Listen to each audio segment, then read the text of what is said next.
explore the paranormal with us.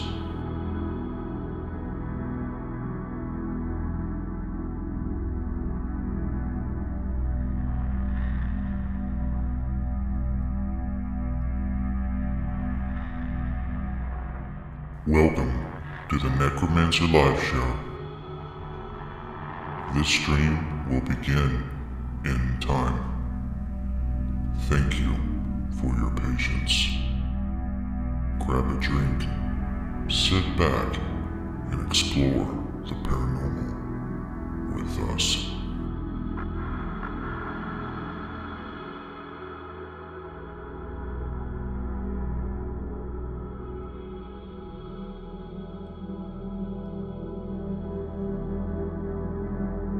Welcome to the Necromancer Live Show. This stream will begin in time. Thank you for your patience. Grab a drink, sit back, and explore the paranormal with us.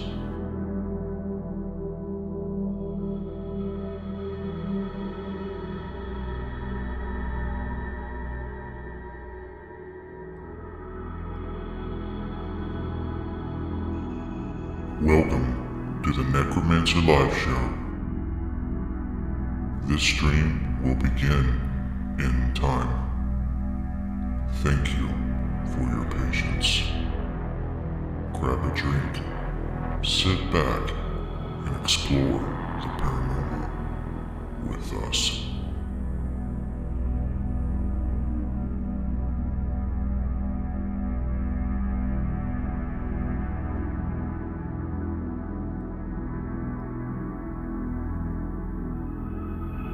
Welcome to the Necromancer Live Show.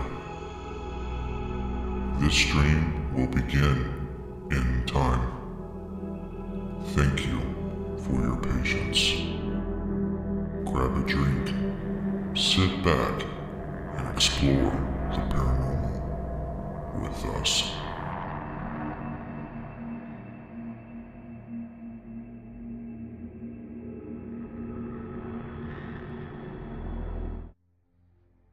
As far back as I can remember, I dreamt of a normal life. A life filled with normal things. A life where monsters don't live in closets or under the bed. A life where ghosts aren't real. I just wanted to be normal. But that didn't happen. It wasn't meant to be. Since my early 20s, I have experienced profound paranormal events that would change my life. Extreme poltergeist activity, living amongst those that have departed this earth in ways unimaginable. It has affected my loved ones and children with no end in sight. I could hear things, see things, and feel things not of this world. I asked myself if this was a gift or a curse. With the help of my mother and close friends, I emerged a paranormal investigator. Since 2013, I have been on a relentless journey to learn about the paranormal. I invite you to follow me into the unknown. Welcome to the Necromancer Live Show.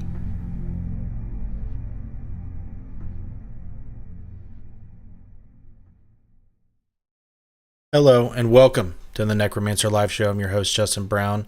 And tonight we have a friend of mine known as Holly Mullins. Hi, Holly. How are you doing? I'm good. How are you? I'm like, if there was a volume knob from 1 to 10, I'm like a 3. And I'm hoping you can get me up to at least a 6 or 7. Can you do that? You gotta get that energy up. Gotta get the ump going. Yeah, I'm on iced tea right now. Hopefully I don't have to go bigger. Coffee, methamphetamines, whatever. Whatever works. Well, yeah, whatever works. But yeah, welcome. Thank you for coming back. It's always a pleasure to have you on the show and, hey, to talk about the things weird people talk about, right? Yes, I'm so excited to be back on with you. It's not too often that I get to come on the show or even get to talk to you because you're such a busy man. I know. I don't know how to get out of it. I'm kind of stuck in the dad provider phase of the last few years of my daughter's high school career. Yeah. And then it transitions into college. Hopefully it tapers off, but I don't know how it goes. My oldest didn't go to college or anything, but he did graduate. But I didn't have him in my house full time after like 14, 15, 16, somewhere in there. He went back to his mom full time, but that's another story. Tonight we're going to talk to Holly. She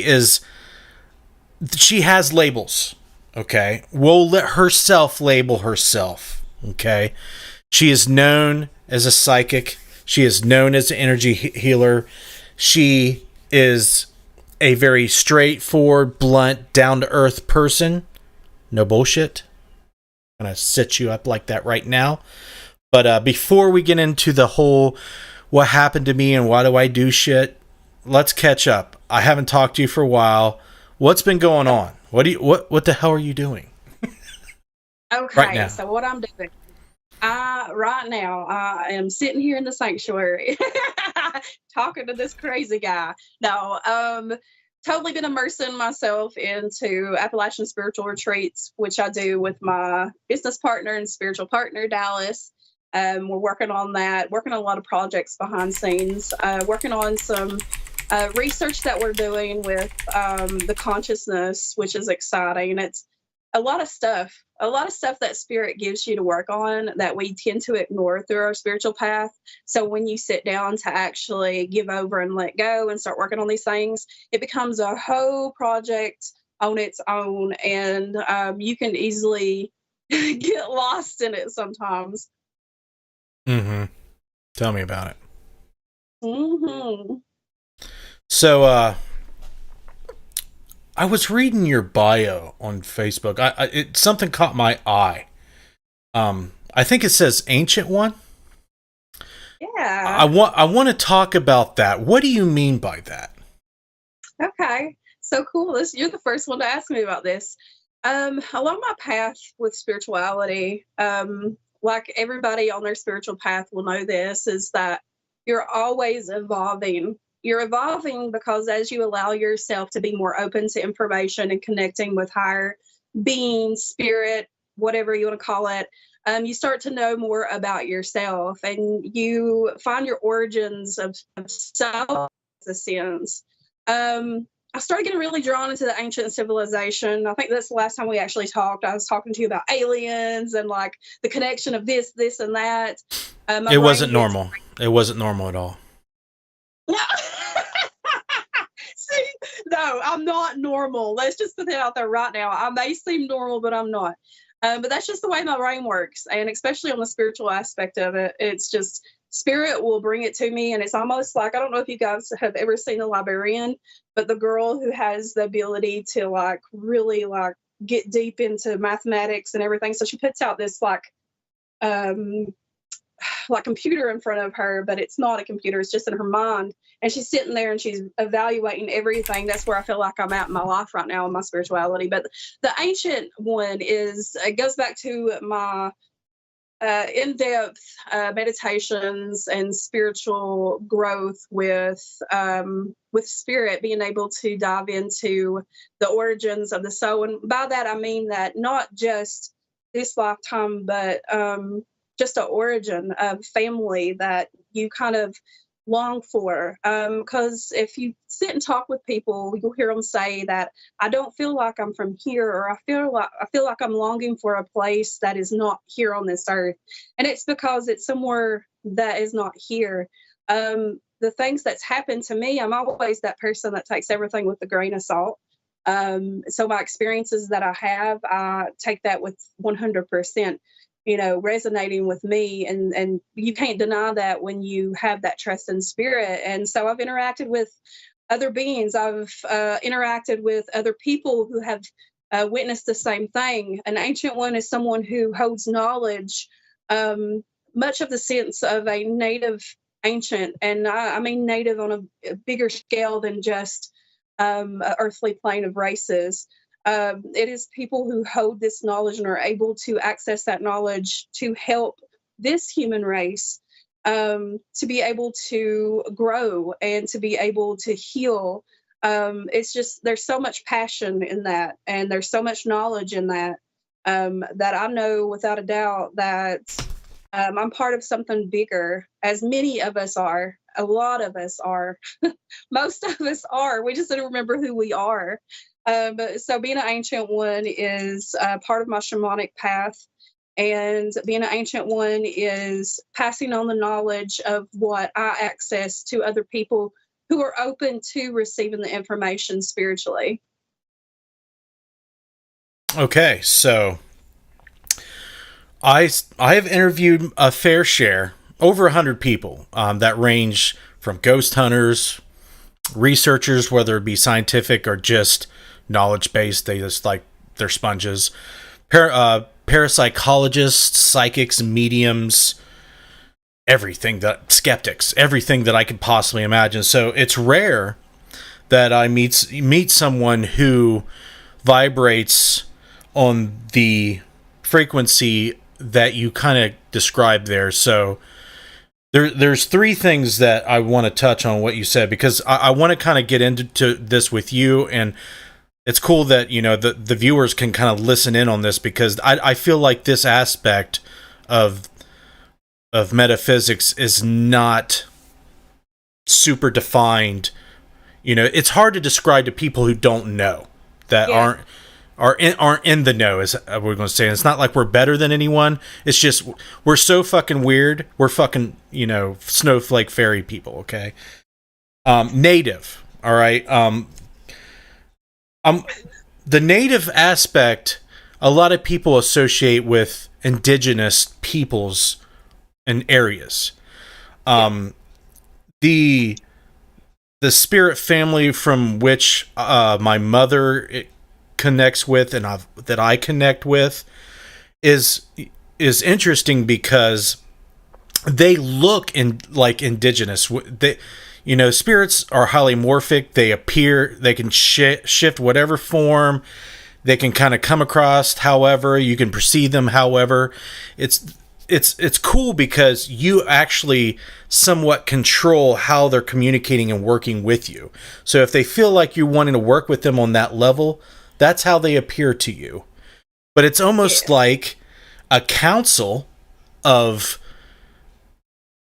energetic beings, a certain level of energetic beings, and they work on an energy plane that is very much protective over the planet itself and the energies that of a whole, not of the people on the planet or the plants or the animals, of a whole. They look at it as one being.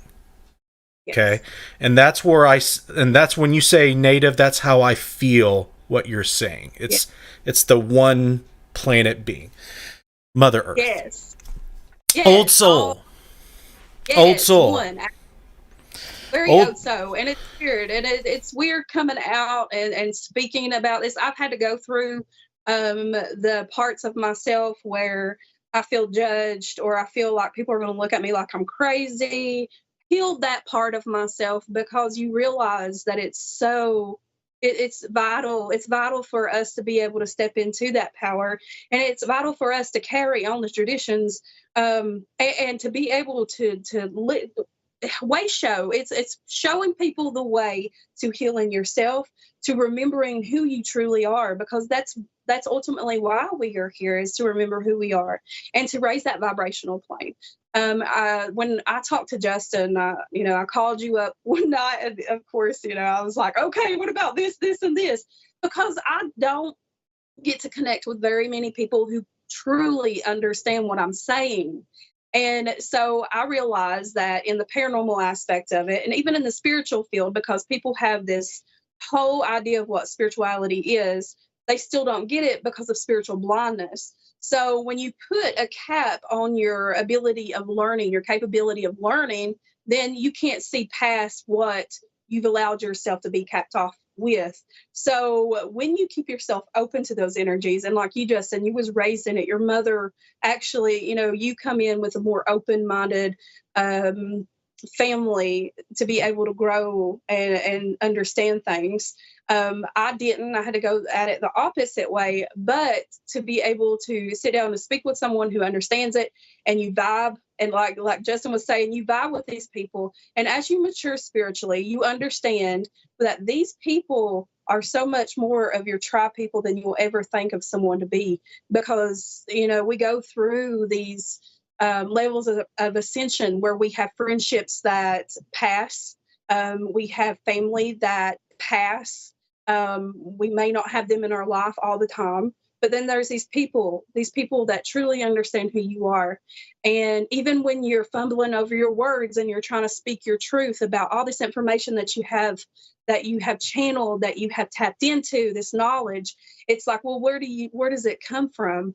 I mean, anybody that tries to buck up against me or question it, I'm like, you have to understand it. So open your mind to it, because there is so much more than people can even fathom. And that's the issue for a lot of people, is it scares them because of their belief systems. And again, going back to not capping yourself off, these entities that we interact with, it's amazing. It's amazing, and it should be more mainstream than it is, and more talked about, I feel. Yeah. Just to warn you guys, this could go down a weird rabbit hole real quick. So I'm going to try to control the reins of this show. All right. But I can't promise anything.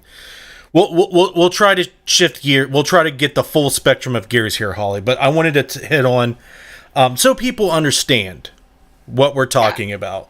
I'm going to try to simplify this. Healers work on this energy level because that's a role that's either chosen by them, or they feel like they were chosen for. They're just vibing with it, okay?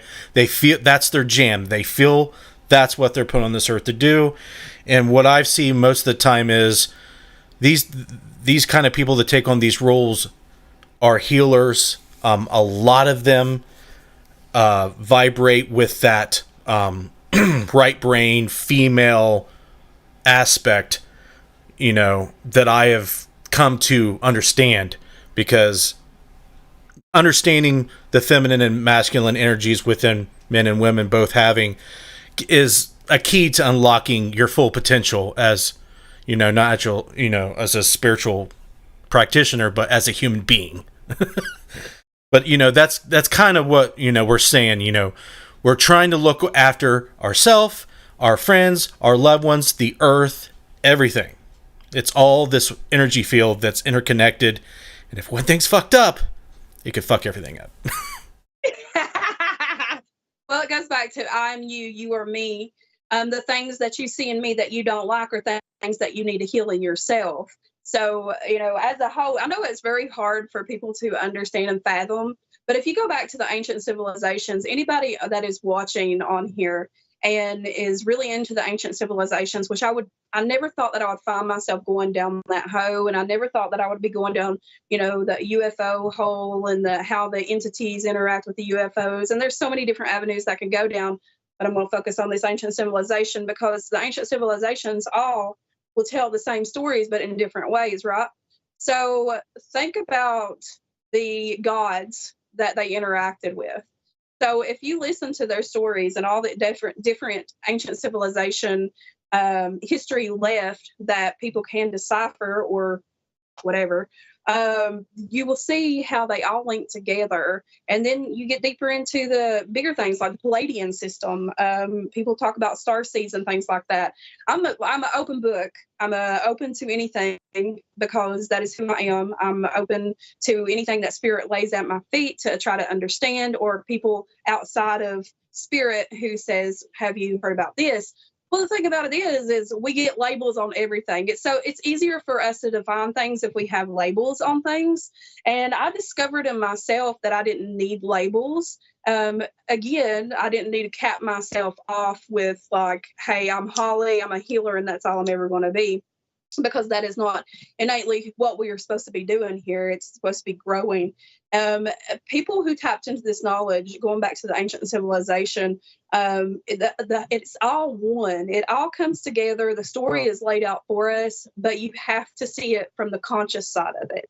I love that you mentioned the left brain, right brain, and the masculine and feminine energies. It's very important for people to align themselves. Along this path, as crazy as it may seem, looking back now, even in the last 2 years, I've grown.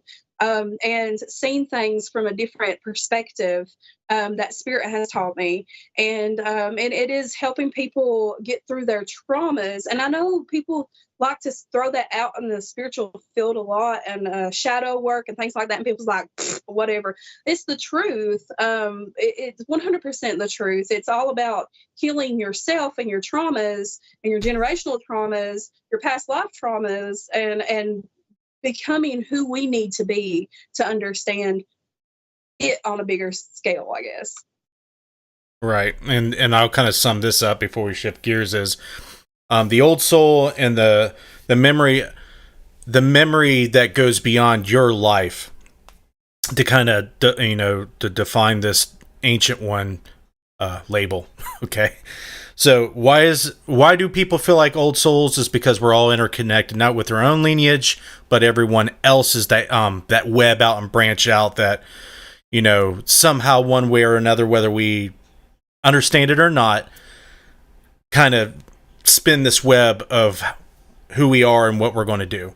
So the memory that people regress or that you have to work through spiritually through these levels, through, you want to call them higher planes, you want to call them, the past, you have to be able to tap into that to really get in touch with your higher self and understand your full potential spiritually if you want to go that route. So I thought that ancient one was cool because, I've heard my mother use that terminology more than once. We'll definitely That's say. awesome. It's validation for me when you say that, because it's hard when you put like that label or any type of label on yourself, because you're like, am I going to live up to that label? Because that's a big one. But when Spirit brings it to you so many times, you got to stop being hard-headed and you got to let it go. It's okay to have humility, but too much humility will stand in the way of what you need to do for the world. Because there's so many times I pull myself back because I feel like that I'm putting way too much out there. So I feel myself pull back into my hermit mode, and that's when Spirit's like, okay, it's just continuous lessons. It's when you listen and give over, and it's a daily thing, not just when you want to be spiritual and want people to see you spiritual. It's a daily thing. This is a life-changing, what some people call the secret, if you want to go there.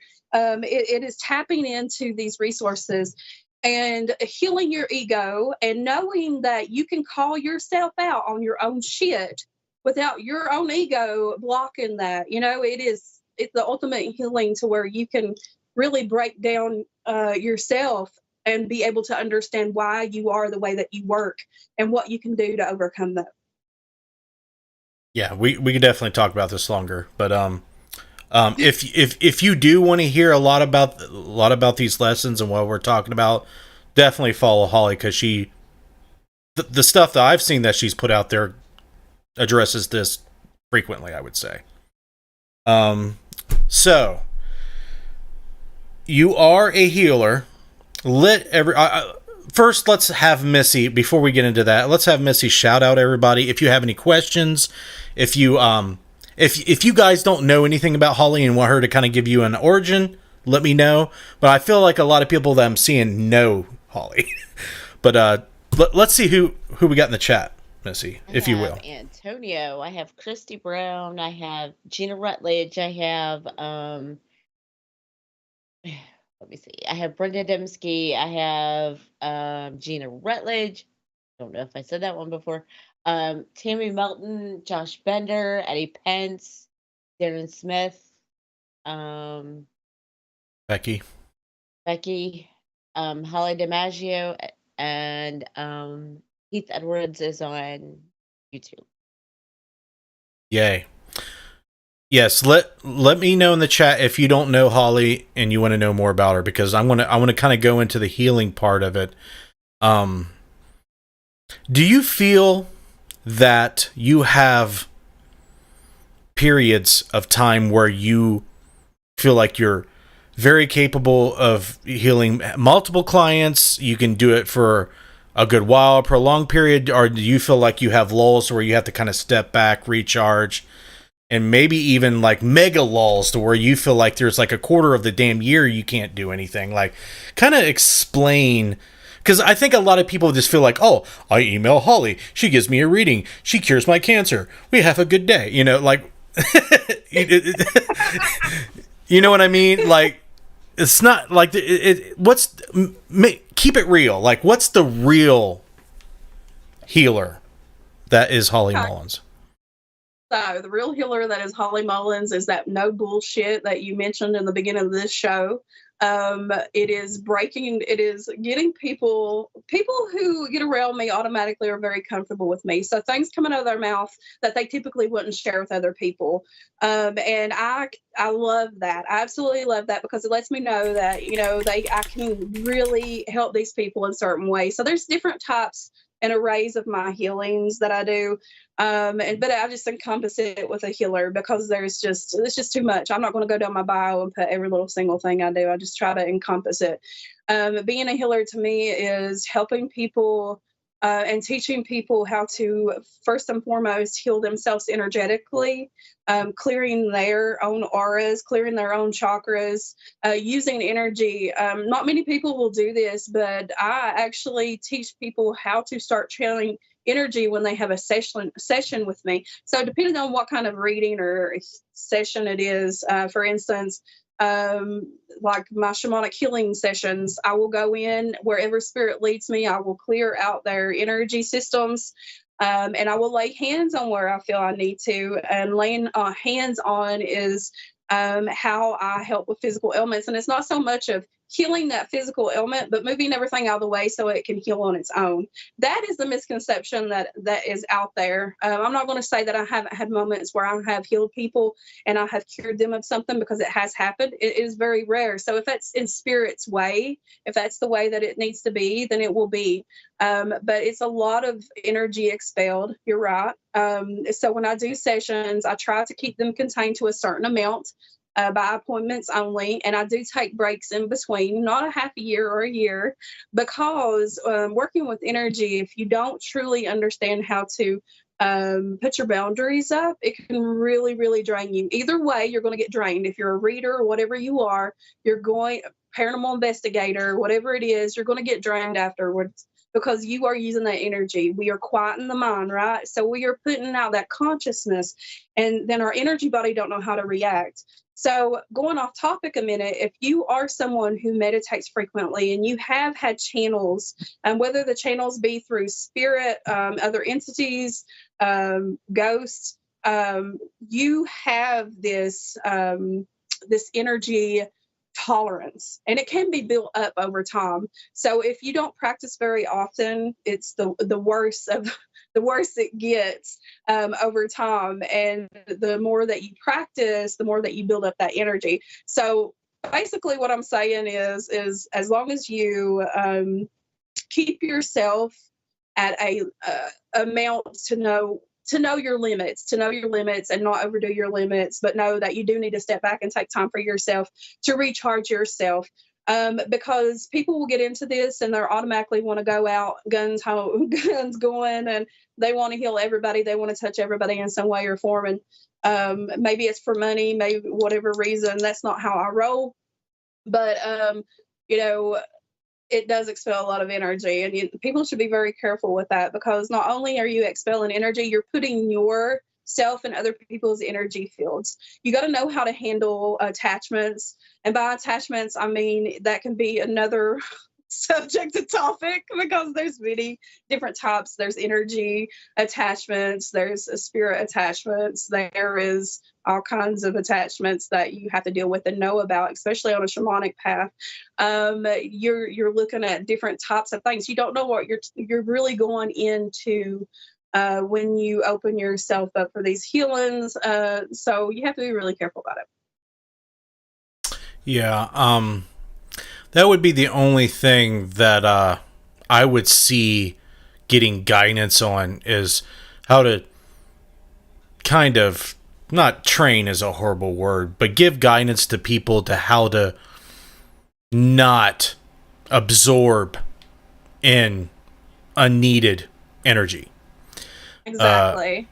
It's unnecessary, whether it's part of your path or not.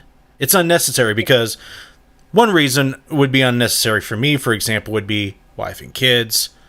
I'm the main provider of my family. If it affects my life, my job, and my ability to be a husband, father, friend, that's unnecessary in my eyes. It may somehow give you insight on the topic itself, so it's not like it's bad if it happens. You want to just try to not do it so much if you can help it, because if you're doing it like Holly does, I mean, you don't know everybody that you connect with personally. It could be a fucking serial killer or something, you know? I mean, that would terrify me. I mean, I'm going to be honest, like, that's the main reason why I don't do it, is because it's bad enough doing it with my family and friends. Okay? You know what I mean? So yeah, it's hard. When I freaks me out. first figured this about myself, you know, it was eye-opening because I worked in the paranormal. I know I was different because I had all these experiences, but I didn't put it together until later. So when I first started through meditation, which I preach a lot, but through meditation, my hands started heating up, and there we go. And it's like, you know, you have teachers that come in your life, no matter if you like them now or not, either, whatever it is, you're a teacher for people, and you're always a student. You're the master of neither one. Remember that. But coming into these abilities, people would tell me, Holly, I think you're a healer. And I was like, I think you're full of shit. I don't work with the living people because I'd rather work with spirits. And, you know, that's all I knew at that point. And, of course, not anymore. That was a very long time ago. I see things on a bigger level. And so, yeah, I forgot what I was talking about. There's that. You want me to ask her the question? Okay. What? Huh? Becky, do you want me to ask her Becky's question? Oh, teach me how not to absorb the negative Nelly at work. Oh, so that's your shielding, honey. So let me break it down for you. I teach everybody this GPS. Remember it. Grounding, protection, and shielding. Grounding's very important. You can do it daily. You can do it anywhere. You can do it in the bathroom, while you're on the toilet, wherever you are. And it only takes a second to tap in and to ground yourself. I always say, do like a tree. You're going to imagine tree roots come out of the bottom of your feet.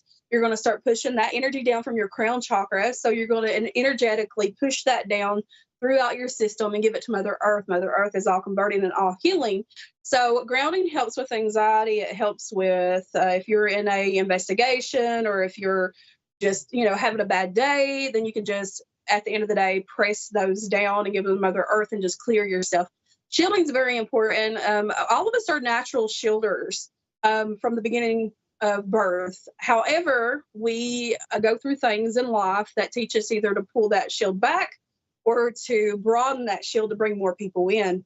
I learned about myself that I was a natural shielder, but I also learned that I had to control it at different times. So with a coworker, my advice would be to shield yourself as much as possible. And shielding yourself, for me, you know, the way it works for me is pushing this bright white light out from me. So I'm in a bubble. I always push it out of my solar plexus. Sometimes I will push it out of my heart chakra. It just depends on where you feel comfortable pushing it out. Because let me tell you, at the end of the day, no matter what anybody tells you how to do something, it has to resonate with you, and you've got to believe in it 100%. So protection would be, for me, shielding. Protection for you might be an emblem of some type for your religion or your spirituality, crystals, things like that. Whatever you put your faith in, your beliefs in 100%, will never go wrong with you. But you got to remember boundaries. Boundaries are very important, and that comes along with the shielding. Yeah, I think it's interesting what energy vortices people resonate the most with. Like, resonate may not be the right word.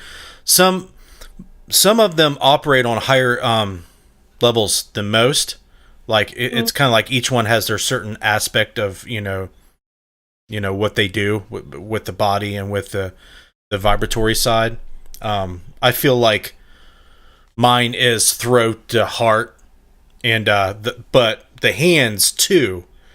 I definitely want to talk about the energy vortices and the chakras in the hands, especially as a healer, and especially what you can do for shielding and energy work in general. Okay, because I look through literature on energy work, and I could probably write 500 novels on just the hands alone. Right? Okay. Yeah. So, maybe it's for Becky. She needs to find out where the energy is flowing. Like you said, like you need to find where her focal point is, because I think that's the most important thing you said, as far as using the energy. Mine are my hands for sure, but they're attached to my torso too, so they're attached to those chakras. Yeah. So my hand. Oh, you freezing up? She's covered her face. Oh no, she's gonna sneeze. Everyone, watch out. Missy, are you still there? I'm still. Okay, I'm just wondering if it was her just frozen. While Missy's frozen, Holly's frozen. or sorry. Oh, What? You got froze. I froze. God, was it an ugly face? Jesus. You were covering your mouth. You were like going to sneeze. You're going to have to repeat what you said. Oh no, and then I probably done forgot, man. Okay, so like the energy of the hands, right? Is that what you're talking about? Yeah, I think that's what you were saying. Okay, so the energy coming from your hands. So if everybody wants to, this is a big deal. I don't share this a lot. I usually just share it with clients, but I'm feeling generous this evening. If everybody just follow along with me, I want you to do a little exercise for me, and then comment below and let me know which hand you feel this energy coming out of. So I want you to close your eyes and just remember this right here is your crown chakra. I want you to close your eyes. And I want you to envision a pot above your head. And that pot is full of honey-colored energy, golden honey energy.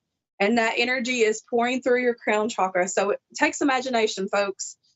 I want you to imagine that pouring down through your body and out of your arms and out of your hands. I want you to tell me if you feel heat out of your hands or tingling. I want you to tell me which hand that you feel that coming out of. So remember, I want you to close your eyes. I want you to imagine a pot of golden honey energy above your head, spilling over and down through your arms, pushing out that energy through your hands. And I want you to tell me what you feel. Do you feel heat in both hands? Do you feel it more in one? Do you feel tingling? So that is energy. That is how easily it is accessed and how easily it is taught. I don't know why we have to overteach people and charge them $500,000 to do that. So I will tell you, as an ancient one, that is part of who I am. And I know now more than ever that why I'm loudly going to shout it from the rooftops to teach people how to do this, because it's important. It's important in many ways, because it helps with your well-being. It helps with other people's well-being, and you can help control your own energy. A lot of times we get too massive of energy buildup in us, and we start vibrating, right? And that people go, "Oh my God, you really need to ground yourself." These people are more hyperactive. They are more like just uncontrollable, right? With their anxiety. If you have triggers that you have, they'll trigger off real easily. It's important for you to bring that energy back in. You have to bring that energy back in and release. So I'm curious to see what everybody says. The energy stuck to my chest. Derek said both. Christy said left hand and throat. Oh, nice. Nice. So if you pay attention, right. Gotcha. So let me tell you guys something for me. And this is how Spirit has taught me personally. So I give energy out of my left hand, which is weird. I'm right-handed. But I always remove or take energy which is gunk and all the ugh, from my left hand. I'll pull that out and I'll give it to Mother Earth. So if you feel that energy coming out of one hand than the other, it tells me and tells you what your giving hand is. And you can give to yourself, you can give to others, but you have to be very careful about that. That is my warning label behind that. Use it very carefully with yourself and other people, because you got to know what you're doing. So the gift that gives, you have to be very careful with. So that warning label is really boldly out there. But if you find it in both hands, it happened to me. My hands would get up to 115 degrees. And they would be really red hot. Sometimes they do it, sometimes they don't. It just depends on how much energy buildup I have. So if you find yourself with your hands heating up, both of them very extreme, or even your feet, because it's happened to me multiple times, it just means that you have a buildup of energy coming in and you need to release some of that energy. So if you take on other people's energy, you remember either way, through friendships, family, whatever it is, you have to release that energy. So it is very important for people to ground. Yes. Cannot be overstated. Any other questions about that? Because I don't want to be stuck on the healing part of things, because I feel like a lot of people can learn from you in this show, the conversation on this show, about how to get in touch with the others and what you can gain and how you can grow. Essentially grow spiritually and as a human being. It's all part of the same thing. We'll just start talking about, unless someone has another question that I missed to ask. So I'm sorry? No questions. Okay, yeah, I was looking, but let me know if there's more after this. So early on in my childhood, things were trying to get my attention all the time. I just didn't know what they were. The first thing I noticed was whispering, and lots of it. Okay. Another thing would be, I would feel like things were staring at me. I would feel like things were like right on top of me. Did not know what the fuck that was. It was weird. I thought I was weird. At times when I got older, when I understood what being crazy was, I thought I was nuts. I still do. I still think I'm nuts. Has not really changed. But when I started doing paranormal research and I started going down that road and that rabbit hole, whatever you want to call it, things got crazy. It's even crazier when you realize what they are and what they're there for and what they have to tell you. So let us know kind of sum up the concept of the entities that you work with and what they do, if that's possible. So it's very broad for me. It's very broad. I don't like to stick myself with one entity or others. I always work with spirit, ultimately the highest of powers. But I have worked with higher beings, people who, and it's hard for me. I've asked Justin. I've reached out to Justin and be like, because I have to know, I have to trust someone, and first of all, I have to know that they know what they're talking about, because it's like, then what's the use of me even reaching out? So some of the beings that they've gave names and things to me was a group of higher beings called the Watchers. I wasn't sure what that was or what it had to do with anything until I started researching. And I don't research a lot. I'm just not that person. I'm not a reader. I'm the salt of the earth kind of person, and I like to get on the ground running, and my way is meditation. But when I first channeled, it was very hard because people have their idea of what channeling is like from TV, from whatever. But this is very intimate. It's very, very, it's scary at first until you understand, and then letting go of control. But these higher beings, one was like a mantis creature. There's different different kind of entities that I've communicated with, people who make themselves known as higher beings who are here to give mankind messages, but not to give them too much. And that's what's frustrating about that, is because even if you speak your truth about it, and you're trying to get everybody to understand you or to pay attention to what you're saying, not everybody's going to hear you, right?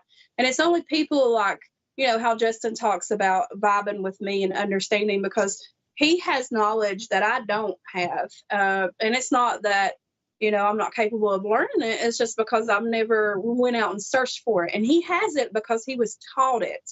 He was taught that at a very early age. And so, actually, I wasn't at all. I'm sorry. Really? Well, No. by your mom? I'll make this quick. I was not taught at an early age to do anything. It was actually my dad kind of, barred it from. We were a Christian family up until the mid to late 80s, and then we stopped going to church, and then it was like nothing. There was no spirituality. So there was a void of spirituality into my early 20s, and then that's when we moved into the house that had the owner who killed himself. I'm sure you've heard the story, and that's when it was kind of like forced to the supper table talk. And even then, it wasn't like shop all day long. So I got everything that I know has been crammed into a decade of research. The last 10 years. Yeah. Either way, it was the knowledge that you had that really helped me to understand myself. And it's validation, because as human beings, we doubt ourselves so much on what we're channeling, what the information that we're getting. Overcoming self-doubt is the biggest thing that we'll ever do, is trusting ourselves and then trusting spirit completely. And then also trusting. Can you say that again? I don't want you to breeze over that. Say that last sentence again slowly so they understand. Say what now? Say that last thing slowly. Trusting your intuition and not feeling like you're crazy. It's trusting yourself. Validation is very important for people because it helps you to grow that self-confidence in yourself as someone who may seem like they're crazy. Especially the deeper that you get into this, overcoming it is in layers, and it's hard because there's different aspects of this that may make you seem like you're off your rocker too. I've questioned my sanity plenty of damn times, and if you don't, then you ain't really on the path, is all I gotta say about that. Because we were not taught about this. This is not something in mainstream media. It's not something that was preached in church. It's not something that, it was lost in traditions many, many, many, many, many moons ago. It's just sad to know now, knowing who I am and knowing the information that I have and being able to connect with this energy and being able to change the world, to change your perspective. Everybody gets so caught up on the negative. Aren't you afraid of this? If I was afraid of it, then I wouldn't step into these planes of existence to be able to save your ass. That is big, because you have to have that confidence when you go in to anywhere. If you're in the paranormal, if you're in haunted locations, if you're in, it don't even have to be haunted locations. Energy imprints are everywhere, and it will find you, and it will keep knocking on your door until you acknowledge it. And what are you going to do from there? You got to acknowledge it, and you got to move past it. And I understand it's very hard living somewhere where you're not accepted, being in a family where you're not accepted. But you know what? You're going to have to put the big girl, big boy panties on, pull them up and say, fuck it. I'm going to be exactly who I'm meant to be. And if you don't like it, then you need to look the other way and get out of my life. That's called boundaries. Because if you allow other people to control who you are you truly even yourself? So I had to go through it. I know, going through in my mind what people were going to think of me when I told them that I channel higher beings, and they tell me prophecies, they tell me prophetic visions, they tell me, different things. And it's like they're looking at me like I'm, lost my shit, and that's fine, but they're not my people. So understand that. Just because they're family or whatever doesn't make them your people. Sorry, I got on my preaching preaching, Hoa. You had to cut yourself off. Can I read Becky's comment? Because that's why I wanted Holly on this show. She said, "Wow, I have never felt so normal," in quotation marks. I'm realizing so many things. I used to see lights all the time. I still do, but as a child, no one believed me. Yeah. Well, see, that's a very important. And I've worked with a lot of psychic children. I say that because we're all very. We come into this world open to it all. That's what we're supposed to, right? We're supposed to learn, but unfortunately, along the way, religion got involved, control got involved. So we lost the knowledge of how to gain our power back. And people who hear power, they think ego. That's not true. It's the power of self, the power of healing. Now, the power of healing is not just about other people, but also yourself. Honey, let me tell you something. I have sat with many children whose parents were very, very loving and open, and I hug them every time that they come for help from me to be able to explain to them what was happening. Now, everything that is happening in your life is not always paranormal, but it's spirit knocking on your door. It's the crack in the wall. It's that moment that spirit continuously will hit you throughout your life to try to make you understand. And that comes in lessons, and it comes in paths. And the paranormal path was a path for me of understanding. So when I got on the paranormal path, just like you said, Justin, everything started to come together for me. Am I on the paranormal path still? No, not really. But I help along the way. Because the people who really are drawn to me, they come to me for this specific reason. It is because they have a bigger calling. It is because they're trying to understand spirituality, and they're serious about spirituality. Yes. Before we shift gears, I want to. I write notes down so I don't forget them. When you spoke about, we all come in this world without a filter, without fear, primarily. I mean, you have adopted an innate fears that kind of keep you alive, but the learned fears is what I want to translate of what you were saying so people understand. We live in a realm of fear of what we don't understand, and that is where we unlearned all those things that you spoke about. Intuition is a thing that a lot of people have, some more than others, unfortunately. But I had the intuition because the genetics, mom, dad too, but more mom because she's, the weirder one. But, you have the intuition, and then when you get to the point in your life, you can start, integrating it into some language and some tools that you can use. That's one thing. The language and verbiage is important to me because I feel like my role as an educator. If I find the words and the verbiage to help people not only understand, but to how to talk about it and how to form models and how to develop ideas and thoughts and behaviors that will help them be better, that's what I want to do. Okay. Yeah. And for me, I'm going to kind of share real quick. I'll try to make this quick because I don't want to make the show about me, but one of the things that I don't really talk about, but I'm going to, because it's Holly, is I feel like from a very young age, I knew that I was not only different, but I was gifted. I used to play this game called Dungeons & Dragons. Some may know what it is, some may not. But it's basically a role-playing game to where you fantasize and create worlds and characters that you play roles in. It's a complete fantasy. Quotation marks. Okay?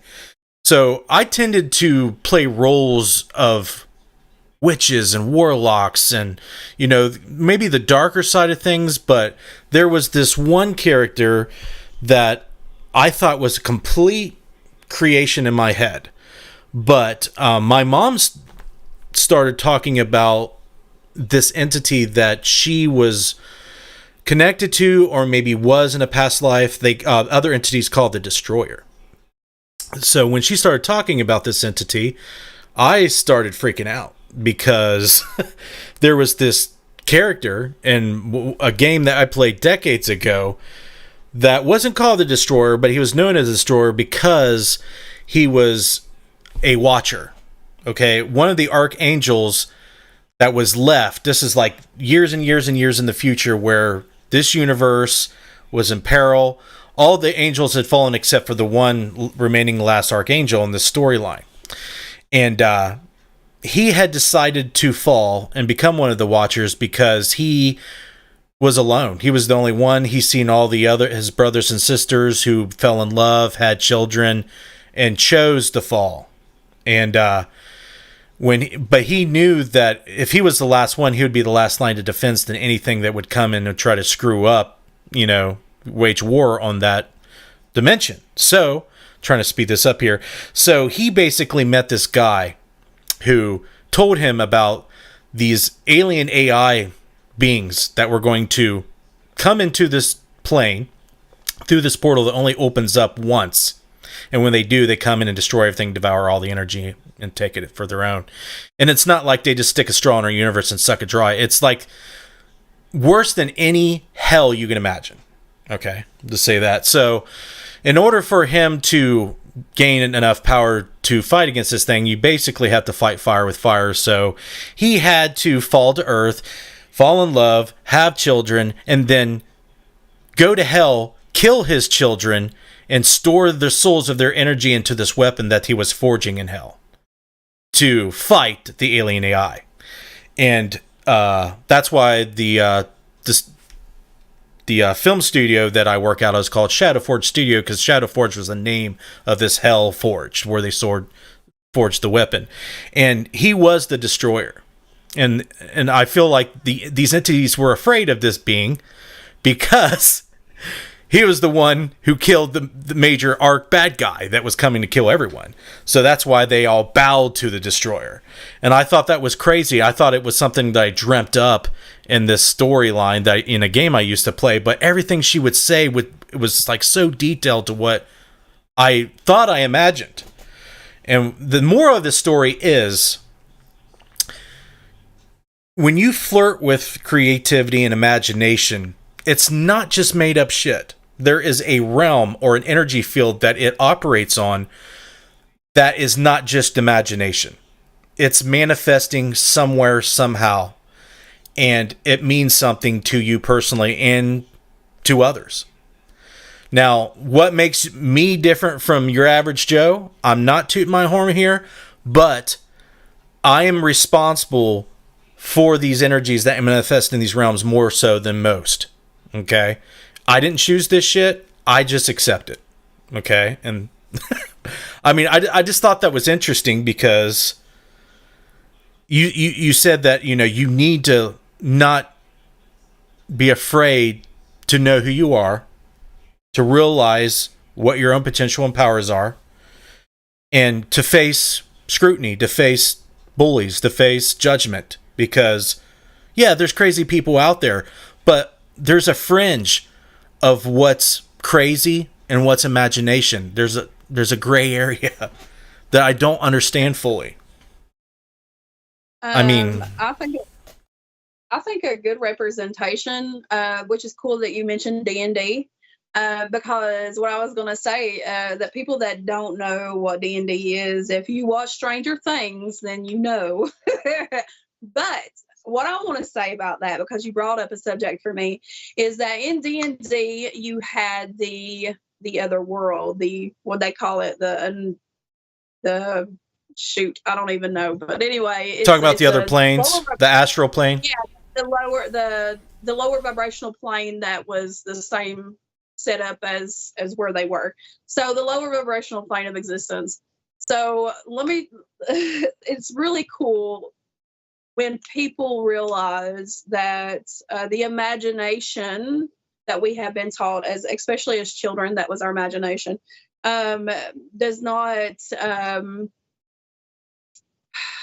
how can I say this? So the imagination is so much bigger and stronger than you can ever imagine, because it creates. It creates many different things. And to think that we do not actually physically create these things, you would be very naive to think so. Because if you look at many powerful, and I mean powerful people who have changed our world in many different inventive ways and other spiritual ways, they will tell you that they had a dream or it come out of their imagination. So for instance, Albert Einstein, if we look into the different inventors, Tesla, things like that, there's a lot of cloudiness around them. Information that goes deeper into quantum physics, which aligns with a lot of the things that we talk about, the planes of existence. I don't know quantum physics, and I'm not sitting here trying to spout off something that I don't know anything about, but I can tell you from that shamanic path of walking that there is lower and higher vibrational planes of existence. And through our imaginations, through our, and I don't like saying imagination. I like to teach people that this is how you begin the process of this, but it is out of body work. It is putting yourself in other planes of existence. And that is not taken lightly either, because as children, we tend to do that. We tend to teeter in and out of the planes of existence. Some of us remember it, some of us don't. But our parents are sure to tell us that it's going to be okay. They do everything in their power to protect us. And by doing that, they also overshadow our perception, our intuition, the intuition that we have of perception and manifestation. Manifestation is huge. And you'll hear that when you hear The Secret. If you ever heard the documentary The Secret, and it's used in many things, it was first seen globally on Oprah, but manifestation, like if you're really trying to manifest things into your life in the law of attraction, then that is using your imagination. So I know, like Justin said, it's very hard to get past the fact. Actually, you have to get over yourself. You got to you have to get over the fact that people are going to think that you're possibly crazy, but you got to take comfort in the fact that you know that you are living your most authentic life that you can. And it is totally led by this higher vibrational source of energy that you cannot deny. And then the more you deny it, the more that spirit keeps knocking. And the more that you deny your lessons in life that you need to overcome, the more that they'll repeat themselves. So when you think of the imagination, think of it as something more from now on. If you ever thought or never thought about it, the perception of everything around us. When I got into the left brain, right brain, learning about that, learning about our logical side and our creative side, never thought in a million years I'd go down that rabbit hole, because I'm not that person. I say that, but here I am talking all this stuff that Jessica's got to be like, okay, what she's saying is this, because it just comes out. But the left brain, right brain stuff, it really helped me to overcome certain things about myself with perception. Because what happens is when we see something, we see it with our senses, right? We see that physical object in front of us. But whenever we go into the left brain, the right brain, into the creative side, whenever we go into these exercises, and you can do this through meditation, you can change the perception of what you're seeing. And this is called scrying.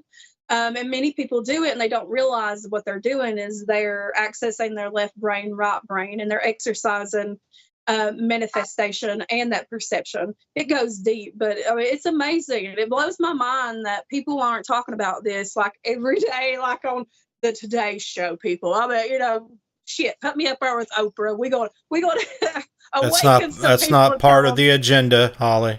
I know it, but it's not on the daily agenda for mainstream media. That's why it's not talked about. Just like a megaphone every day. Quit being a fuckface. Like, heal your shit. For real though. Like, stop being the devil. Open your mind. mind. Just know that your trauma is because of your father. You carry Oh your my father's God. generational trauma. You need to heal that shit. The reason that you do that's me, and I have to keep my mouth shut a lot, and that's the reason I contain it to my clients because I'm like, as long as you sit here and take my very loving abuse, and it's not abuse, but I know that, but I always say it is because I get aggressive. I know I do, but ain't nobody ever told me that they hated it. Well, if they're hanging out and talking and dealing with it, then they have to like you and they have to be open to it, whatever you're saying. So Yeah, I love it. I love it. I love having these conversations. These are the conversations that people need to be hearing in the world. well, I have to find a balance between what language I use to describe what I research and find out. Like you mentioned the quantum physics. A lot of people don't even want to hear the word quantum physics. No, because it's like this. It's very like, when I hear it, I think of numbers and I'm out.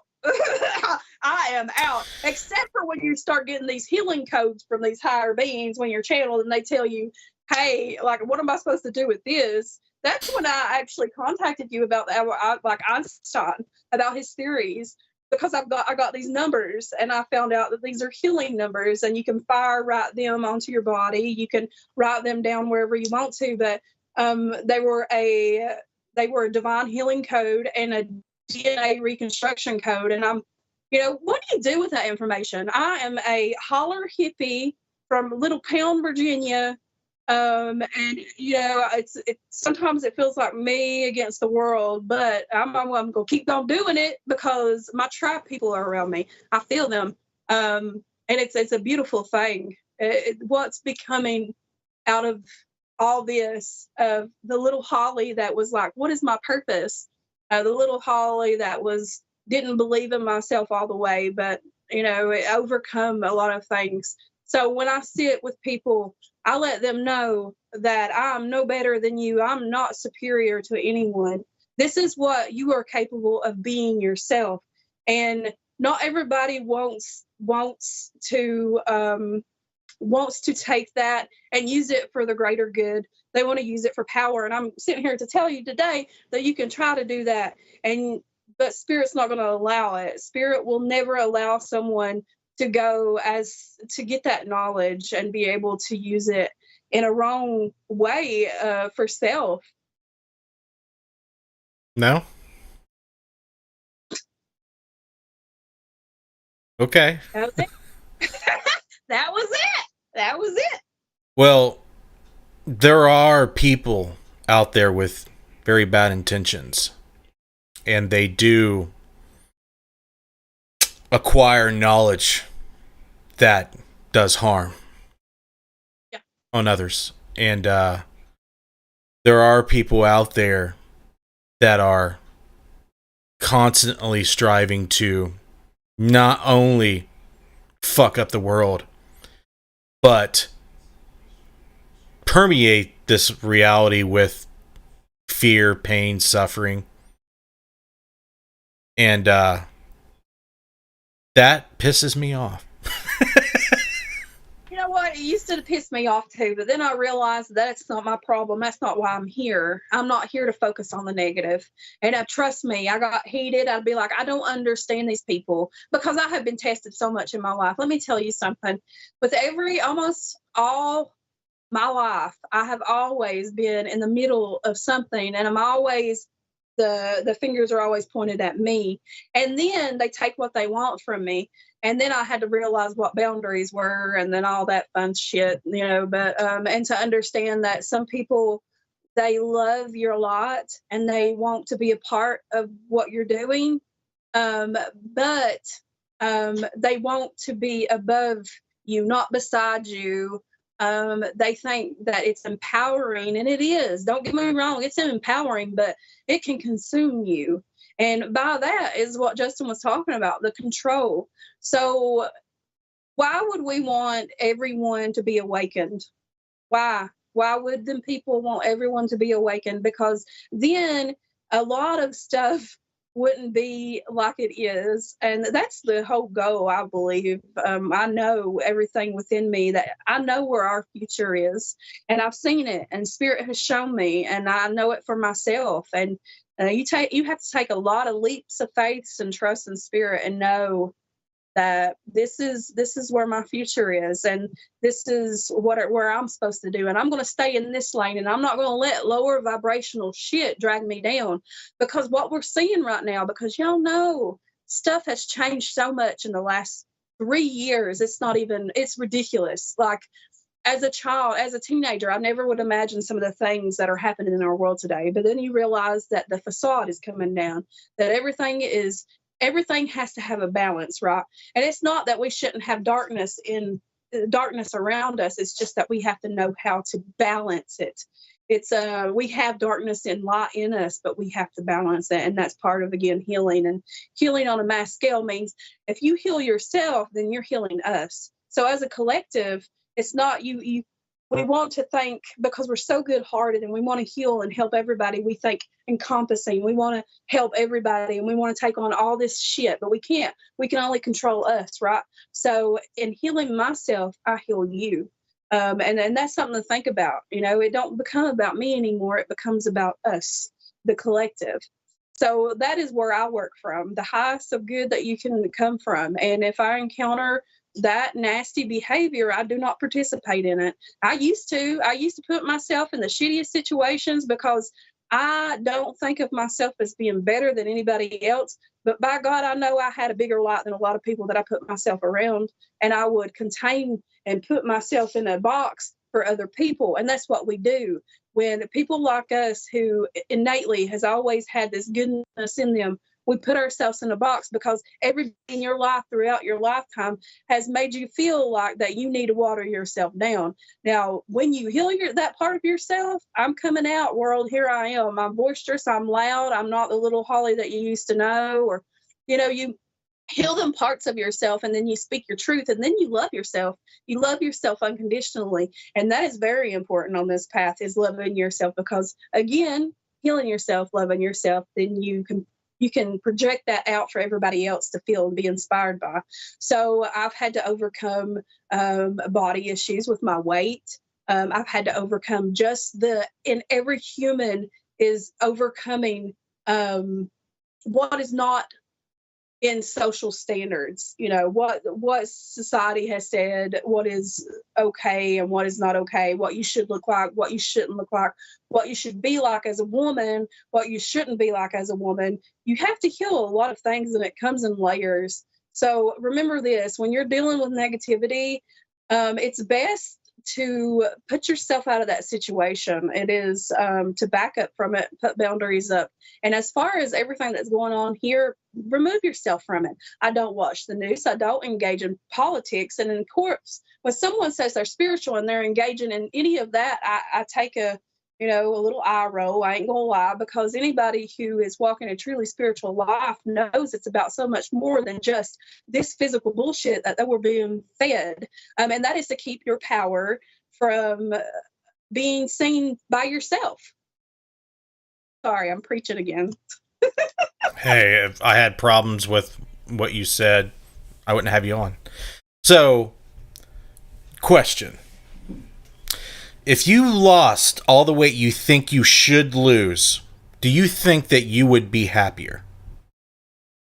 No. Why? So for me, it's not about my weight that I lose. It's about my health. So for me, I had to learn that it's weird. I've never really, let me back up a little bit. So I've never really, really struggled with my self-image. I did after pregnancy, and I just felt like, you get that house mom kind of thing. But I had to heal the relationship with myself and how I see myself. And then I lost a lot of weight, and then I gained weight back. So through that process, I seen love in myself. So it wasn't about my weight. My weight doesn't control me, but it controls a lot of other people, just not women, but men. So my weight loss journey is in alignment with my mind, body, spirit. And it's a lot because your relationship with food and your body, the way that we're set up in society, it's to fail. It's to fail all the time. And it's a lot of mental work that you have to work through because of what we've been taught, and what you tell yourself. you know so I am currently 273 pounds. My highest was 330 pounds. I was just confident at 330 pounds and 330 pounds as I am now, and I was still out there telling people that they should love themselves, even when people would turn around and tell me that I need to put down the fork and exercise, that I would lose weight. So for me, I've never, especially later in life, never struggled. I don't struggle with self-image issues all of the time. Do they come back? Yes, they do, but I nip them in the butt very quickly, and I don't make it everybody else's problem. My self-image issue spawns from my mother telling me that I need to lose weight. As I was a teenager, my mom never struggled with her weight. So my mom would tell me that I was getting too fat and I need to lose weight. And she's done it in my adulthood too. But she's calmed her tits a lot about it because I've had very spiritual conversations with my mom and putting my boundaries down. But I had to heal that. I had to heal the relationship with my mother, and because of generational trauma. And our relationship is 100% better. But hearing that as a kid, when you didn't have an issue with yourself, it makes you look at yourself a different way. Like I have, your body's deformed in some way, shape, or form. Like everybody's a piece of art. Like you're all different. I always tell people, because I encounter a lot of people with self-image issues, and they could be very, very thin, or they could be very, very big people. Whatever it is, it's not about your size, and it's about that mentality that you have of how you're seeing yourself. But I tell them, if you look outside and you look at all the trees, do you look at the trees and say, oh, that's such an ugly tree. That tree needs to gain weight, or that tree is just way too big. No, I'm looking at the trees and I'm like, that is art. That is beautiful. How I love myself is how other people treat me because of that love that I give myself, and how my children see them. So I don't have any girls, thank the Lord. But you know what? People forget about men too. Men need that self-love. And part of healing yourself is overcoming, looking in the mirror at yourself and picking out every little nasty thing that you see. Uh-oh. She froze again. She's still preaching. She's still well, I asked that question because people I wish I was rich, then I'd be happier. Like my daughter says that all the time because she hears me and Christy bitch. Oh, you froze. Oh shit! How long did I freeze for? Because I was preaching. 30 seconds at least. Okay. Anyway, we understand. We understand. I got the answer that I was looking for. I was just telling Missy, my daughter hears me and me and Christy constantly, talk about not having money, enough money to this, that. And she's like, oh, if I was rich, I would be happy. I'm like, no, you wouldn't. She's like, yes, I would. I'm like, no, you wouldn't. And I tell her why, and she don't want to listen, but she'll find out. And she will. It all comes down to that part you're talking about, healing. It's about knowing who you are and accepting who you are and being happy for who you are really. And I kind of did she freeze again? She did. Yeah. She was staying way too still. I was like, wait a minute. I'll wait till she comes back. Oh, are you back? I'm back. Okay. So I was telling you that when you accept and know who you are, I kind of picked out three things: husband, father, friend. Okay. if I can be the best husband I could possibly be the best father I could possibly be, and be the best friend I could possibly be, nothing else matters really. Like, I'm thinking about, I know I'm dead, I'm going out, I'm peacing out. What matters right the fuck now? Husband, father, friend. That's it. Nothing else fucking matters. Nothing else does. Okay? So when I talk to people and be like, how are you going to be happy? Pretend you're fucking dying right now. Pretend you're dying. Your life is flashing before your eyes. What's mattering to you? Is it how much money you have? No.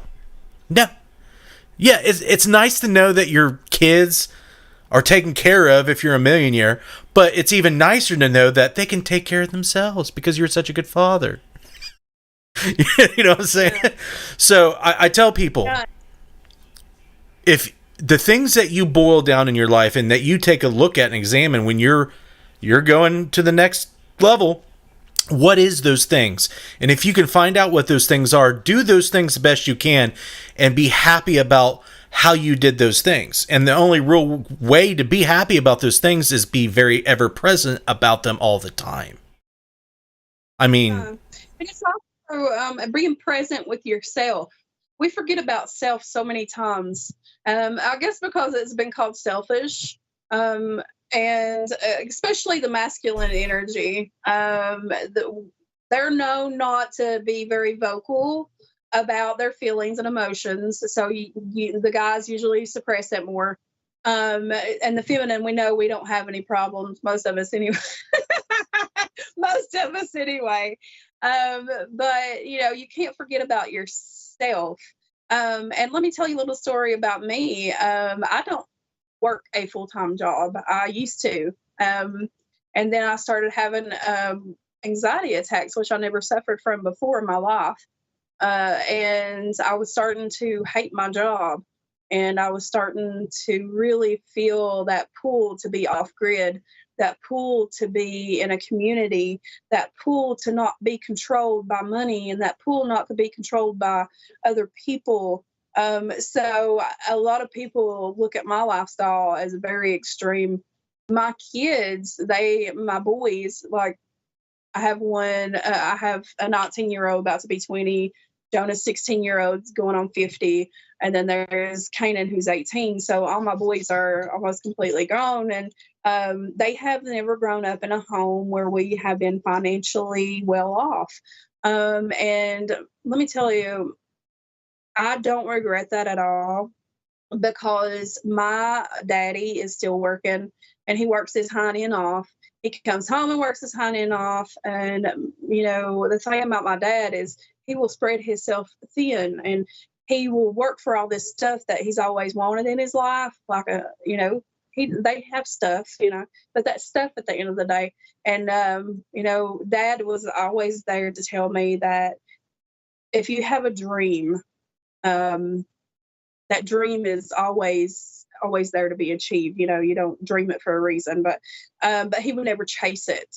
And so I didn't grow up in a home where I was, most of us didn't. It was that generation. They just don't tell you that you're good at anything.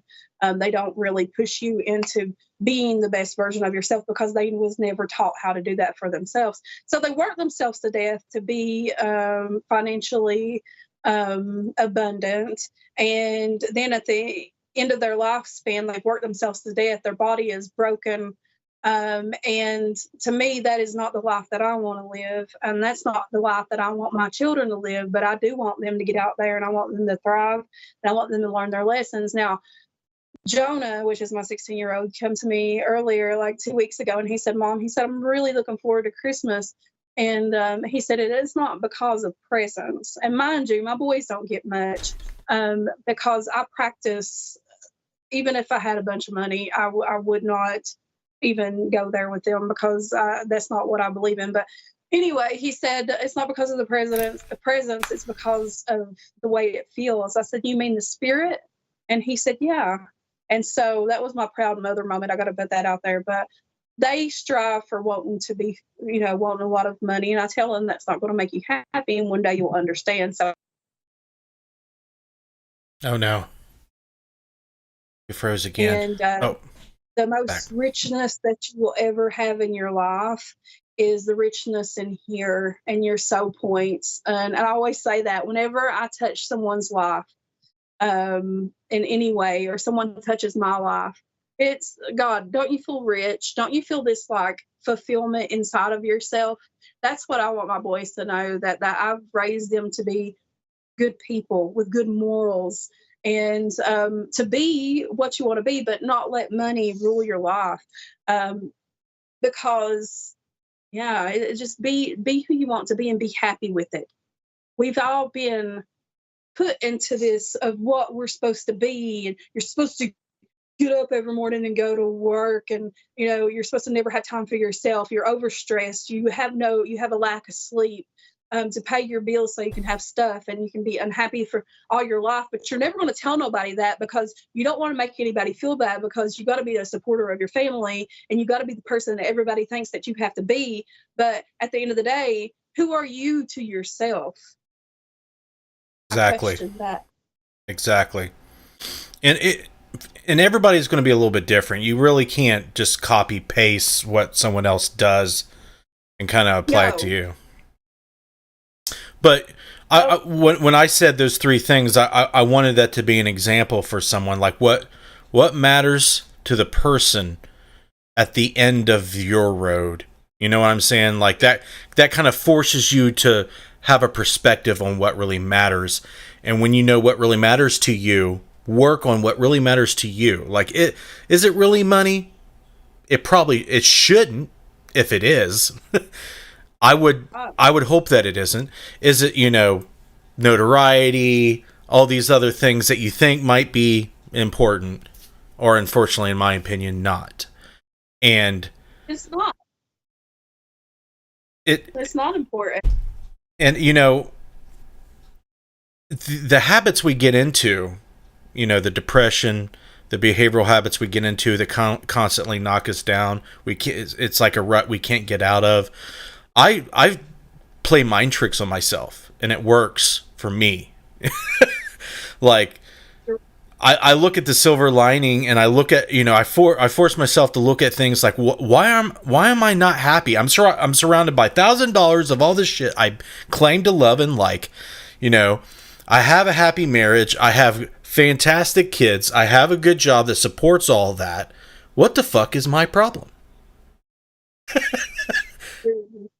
Your spirituality. Because when you are vibing like this, and you're missing out completely, and you are, we call it spiritual narcolepsy. Nice. And that's when we're sleeping on the job. And it's okay to do that, because, on your path, you can't never look back and go, man, I wish I would have known this 10 years ago. Man, 10 years ago, you wouldn't have even looked at it that way. That happened when my dad died. That's when I realized that I was asleep. Yeah. Yeah, and we're so guilty of it, and it's so easy to slip down into the mundane. It's so easy. Everything that we see, it's like, for me, you talked about depression, and I want to touch on that, because a lot of my work lately has been Spirit teaching me, like, the whole psyche eval thing. I'm like, my God, this is like so ridiculous, because I did not sign up for this, and no, I love it. I love it, because I think that, along with other people who will listen, I can change lives. I can change lives. You can change lives. We can change lives by helping people. Depression is a state of mind. And the place that I would compare it to is a spiritual purgatory. As a shaman, I walk there, and it's ugly. I do a lot of different studies through out-of-body experiences, and what I call mind selling, which is a psychonaut, and they use plant medicine to explore out of body even deeper. Now, that's how I awakened, was out of body experience through astral projection. But I didn't know I'd be going this far into it. But being able to go out of your body and understand, listening to spirit, it's like sitting in class, but you want to listen. Back in high school, it was like this for me. want because I didn't want to have none of that shit. I couldn't understand it, you know. But here I am listening with like a sponge and soaking it all in when Spirit's saying, all you have to do is you have to overcome your own mindset. You have to pull yourself out of the hell that you put yourself in, because we feel sorry for ourselves. We become the victim of our own circumstances. But the thing about it is that we allow ourselves to stay in that lower vibrational state of mind, which is called the spiritual purgatory. It's a place where it is lower vibrational. It's gray. It feels so different. And so many people suffer from mental illness and have been, and I'm no doctor, I will put that out there right now, but have been put in this category, and then it automatically puts people in this, oh, you know, I've got a mental illness, so I'm different, and like you're gonna think I'm crazy, but no, I don't. I just think that you are misunderstood, and even doctors misunderstand these people, because this is where the spirituality needs to come in to the field and teach people about themselves. You know, we can give medication to people to cover up the symptoms, but we can't tell them how to deal with it. We can't tell them how to heal themselves, because that is all the medicine does. It covers up the symptoms and it allows us to live somewhat normal life. But it does not come with instructions to tell you how to heal your shit and get over yourself. And that sounds brutal, but in a loving sense, that's what you do. That is, you get up every day, you have a routine, you pull your shit up, man. You pull yourself out of it, and you just got to be open to dealing with things. It's very hard to deal with trauma. It's hard to deal with being abused when you were younger, sexually, physically, whatever it is. Trust me, I know. But at the end of the day, you're going to thank yourself when you can acknowledge it in your mind and you can address it and let it go, because it no longer serves you. When you do not deal with this, it becomes this overtime poison for yourself. So this is why when people get older and they get at the end of their days, they end up wanting to get saved, because they don't forgive themselves. They do not forgive themselves, and they don't forgive other people. They become bitter, and all that stuff, it adds up. And being a healer, going back to that real quick, you help people and show them ways to cope and deal and overcome to heal. And it's just not about energy. It's not just about spirituality in the sense of this beautiful new age movement. It's about everything. It's about the mind, it's about the body, it's about the spirit, and it's all three that must be aligned completely. Am I completely aligned? No, I don't believe so. I don't. I'm not perfect. No one is, but the beautiful part about it is I'm working on it. So if you work on it and stop being a victim, I'd much rather see that going on than the people that get on there and feel sorry for themselves and want everybody to go down with them. Because we all know that one person that can walk in the room and make everybody feel like the lowest piece of shit on earth, and their energy can change everything around.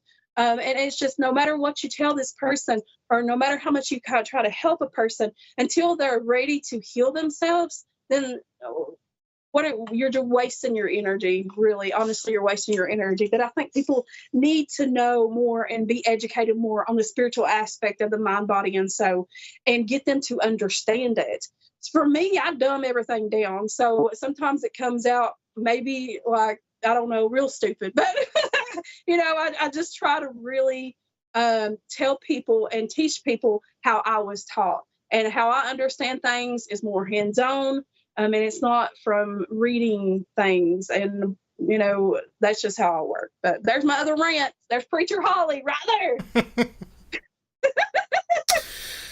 There's so many toxic people out in the world, and what the problem with those folks are, they don't know they are toxic. They really don't. No, they don't. They don't. They think everybody else is the problem but themselves. I'm gonna let my dog out the door real quick. Hold on a minute. Do it, but Go, Belly. People suffer from jealousy a lot. Yeah.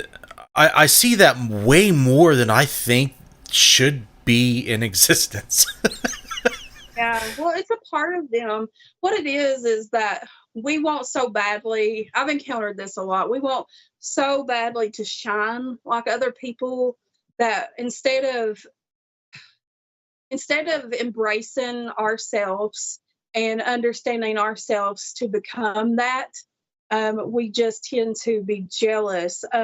We it's a very ugly thing, and it can very much so drag you down in the lower vibrational plane, matching their energy, which you don't want to do. But you got to understand that whatever you do in your life and you feel like that people may be jealous and they act out a certain way towards you, that we are at least mirroring some goodness out in the world. And the people who are jealous just have issues with themselves.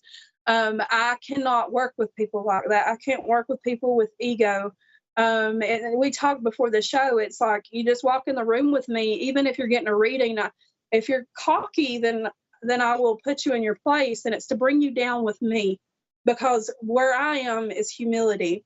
That's how I was raised, but also it goes deeper than that. People talk about how they was raised with good morals, but then you talk about your origins of your soul that I don't understand some people. I talk about it all the time. I don't understand this or that, but I'm not meant to understand it. Just like I stated before, it's not meant for us to understand, but we know what we will accept and we know what we will not accept. So if someone is jealous, if someone is lashing out at you in some way or form or making fun of you, you bless them and you go on about your day. That's how I've dealt with these people, and I don't have them in my life.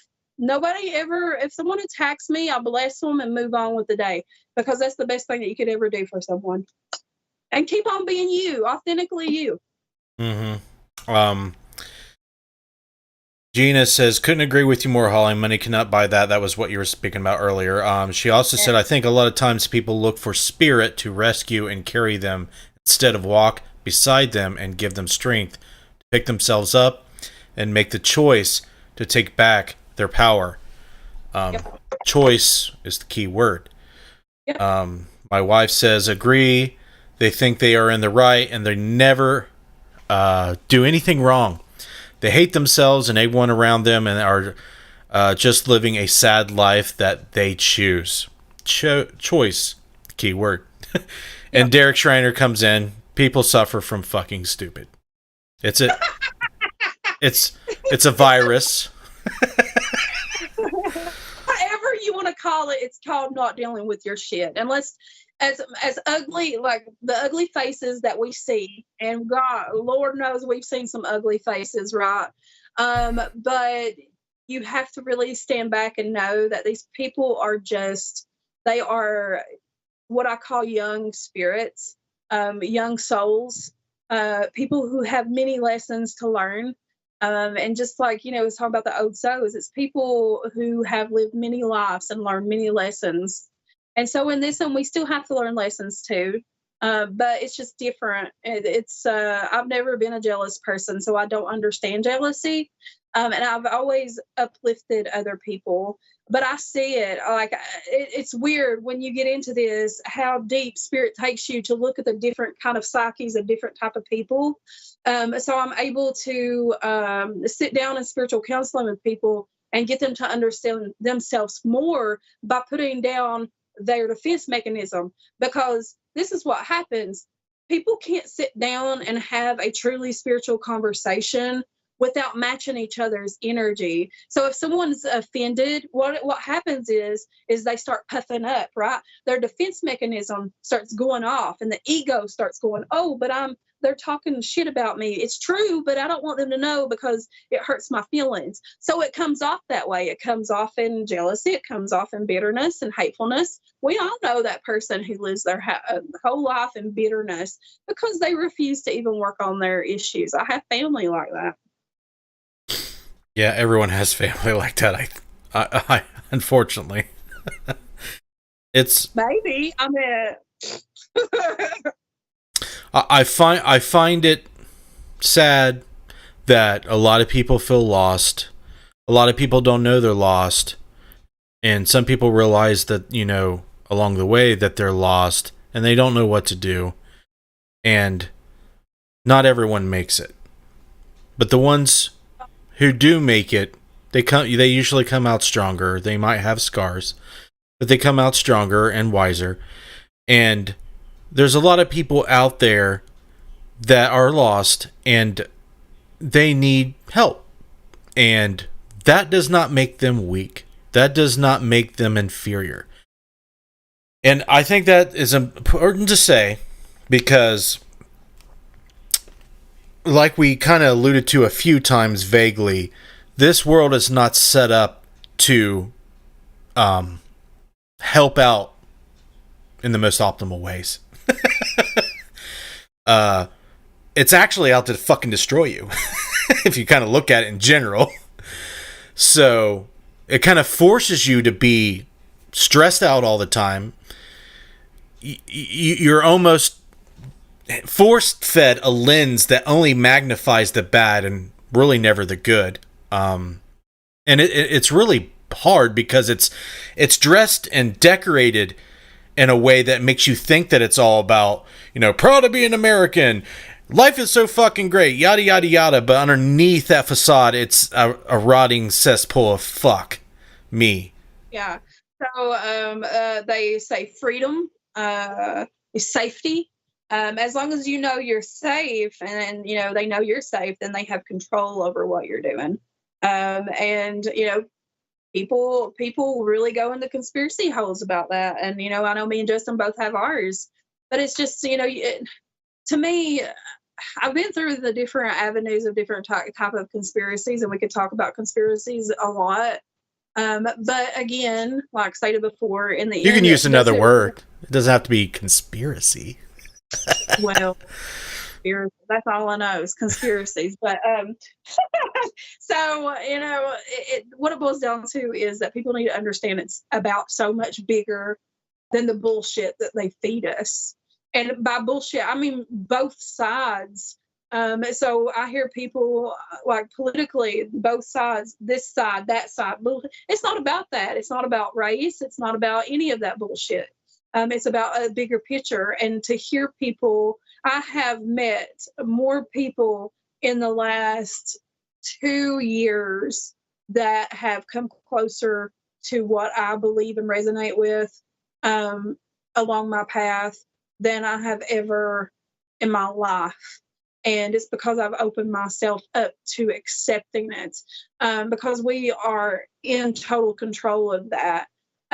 Because what happens if we get hurt in situations or we feel scared, right? Fear, because again, that is also healed in layers. We don't understand how the depths go into fear. But anyway, shit, I forgot what I was talking about. Somebody help me. Speaking of shit. I don't know if I can help you there. Well, anyway, Spirit said, shut up, Holly, I guess. That's when I start mouthing a lot. This is what happened when I used to film. Josh Bender knows this. I get up there in front of the camera and forget everything. Lose your train of thought. Well, that's funny. Earlier in the show, he said he would like to get to know you more. Oh, shit. I don't want to hear it. I don't want to hear it. He was trolling.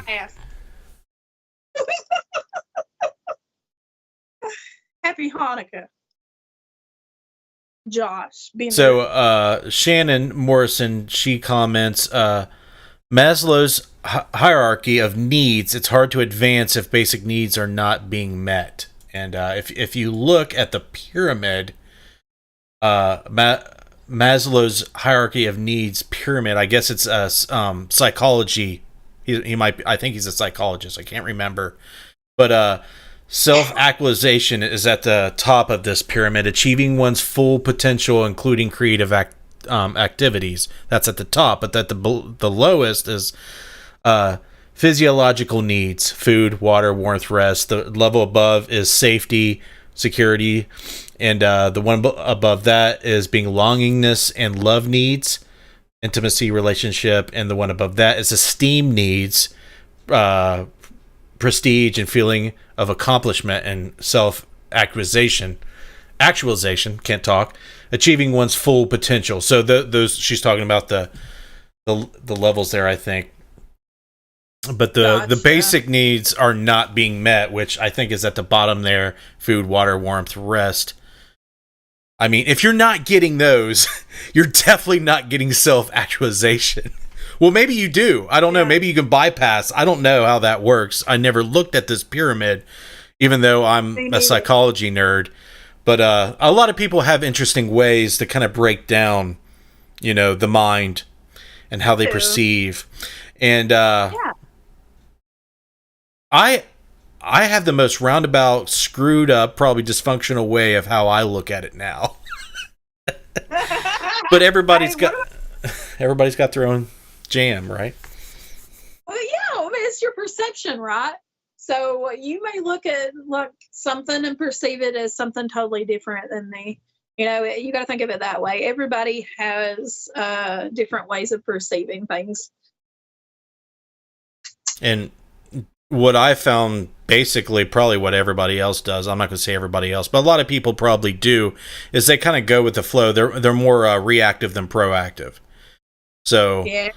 I've been more reactive than I'd like to admit, but I am becoming more proactive now because I'm wiser now.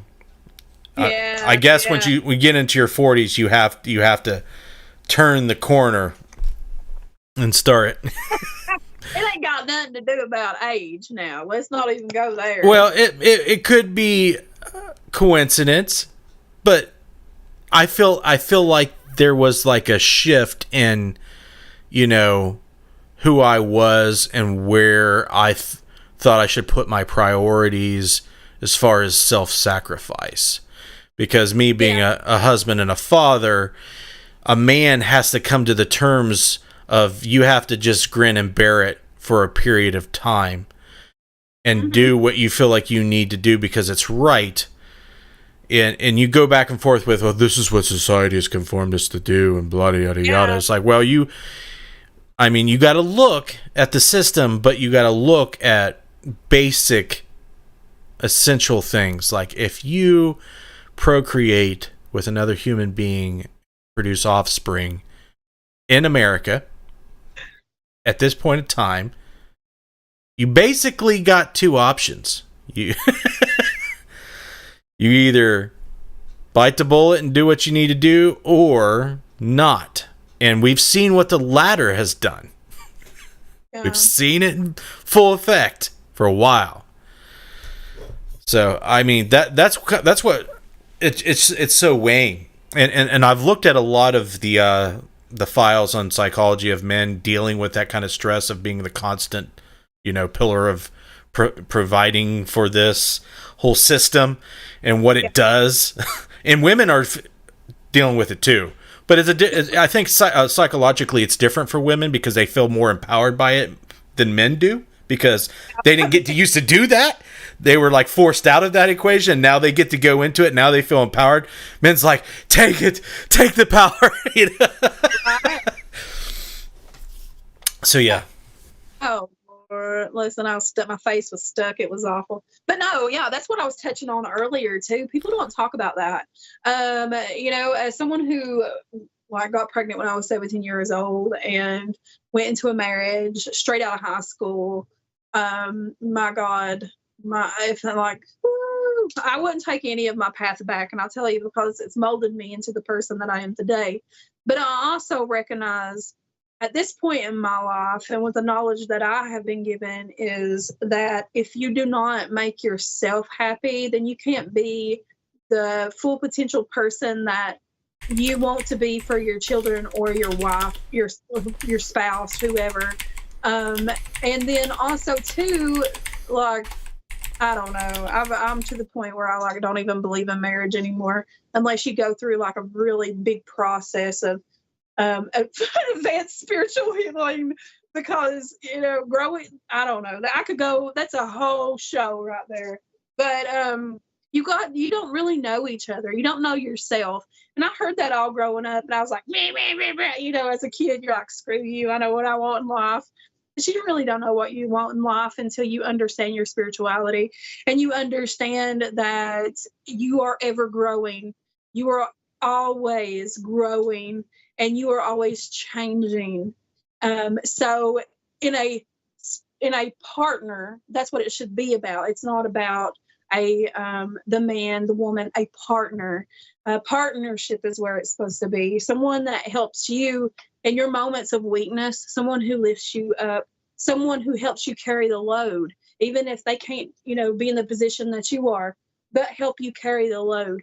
And partnerships are much rarer than, anything that I've ever seen, because people think that they have to be in a mindless relationship. It goes back to what you were saying earlier too, relationships. That's something to touch on while I'm preaching, is that these people who need someone in their life all the time, why do you feel the need to have someone in your life constantly? So these people will jump out of marriages or relationships and always feel the need or void they have to fulfill. They have to have someone near them, instead of them standing back and asking themselves, what do I need to heal about this? Or how can I change this? Well, it's because you got to change the way that you see it. Why do you feel the need to have a man or woman in your life? Because both parties are so guilty of it, and it's so shitty to sit back and watch on the internets, because you're like, oh my God, why do you feel the need? Why do you feel like that you need someone? I want someone to be around me. I want someone to be a partner to me. I don't need you. And that's what people need to understand, is to be a partner for yourself first, and then be a partner for another person. And two unhealed people don't make a healed and wonderful partnership. That's for damn sure, unless you're working on yourself. I have an opinion on this subject, and I think it'd be cool to kind of take the last 10 minutes here to talk about it. I love our conversations, by the way. They're always deep. Me too. And I'll think of a word to describe it here in a minute. But I'm a nerd, if you didn't notice. And I was interested in the reason why people feel, the need to have these, types of relationships and why they're important. And I started looking at birds, because I started looking at why birds mated for life. And it was really easy to figure it out in the beginning. It was because, for one, it was to help the offspring to survive. And the offspring needed to understand the dynamics of survival in that way, because there was a lot of species that I took a look at, especially in the feline species. If another male came along that wanted to breed with the female, they would kill their offspring so they could control their DNA. They wanted their offspring to be the only one that survives.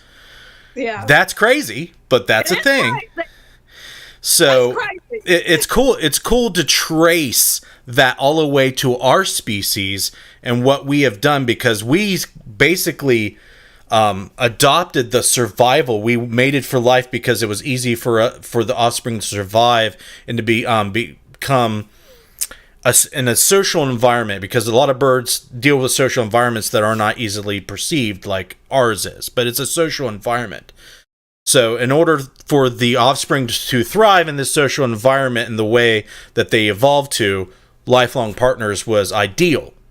But now you can just have a baby, you can give it up to adoption. There's no survival element there. But there is still the social need there. Yeah. So my point of this is, you need to understand why the things are the way they are. And once you understand, I think if people just do the research, they'll understand why people mate for life, why they don't, why they mate with multiple people. Like, you just look at other species. I was curious of what you thought about that. Well, I think that it's pretty stupid, because maybe I'm dating a little bit. But no, it is not that. It's because I have looked at my own psyche, because I've been through my own shit.